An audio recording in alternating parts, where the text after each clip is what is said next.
ভাগ্যর কাছে আমি হার মানি নাই, হার মেনেছি শুধু বিশ্বাসের কাছে। যাকে বিশ্বাস করেছি মনোযোগ দিয়ে, সে আমাকে কঠিনভাবে ধোঁকা দিয়েছে। পরিস্থিতি সামলানোটা বিরাট টাফ, কিন্তু সেটা প্রকাশ করা যায় না। যার যার পজিশন থেকে যারা ধোঁকা খাইছেন, ছাকা খাইছেন, তারা বোঝেন যে পরিস্থিতি সামলানো কতটা কষ্টকর। তবে এটা ভাবেন না যে আমি ছাকা খাইছি। আমার পজিশন থেকে আমি একটা কথাই বলতে চাই, যে যাকে বিশ্বাস করবেন মনের অন্তরস্থল থেকে, তাকে একটু যাচাই করবেন সে আদৌ কি আপনাকে তার মতো মনোযোগ দিচ্ছে কিনা। তাহলে বুঝতে পারবেন সে আপনার মনোযোগী আছে কি নাই। যদি আপনার প্রতি মনোযোগ কম থাকে, তাকে আপনি সময় কম দিবেন, তার সাথে ঘোরাফেরা কম করবেন, এটা আপনার জন্য ভালো।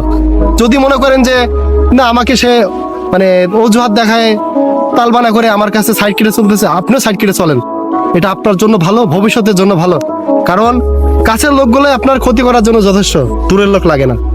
কথাগুলো অবশ্যই মনোযোগ করে সহকারে শুনবেন। বাস্তবতা মিলায় কিছু কথা বললাম। ভালো থাকুন, সুস্থ থাকুন, আল্লাহ হাফেজ।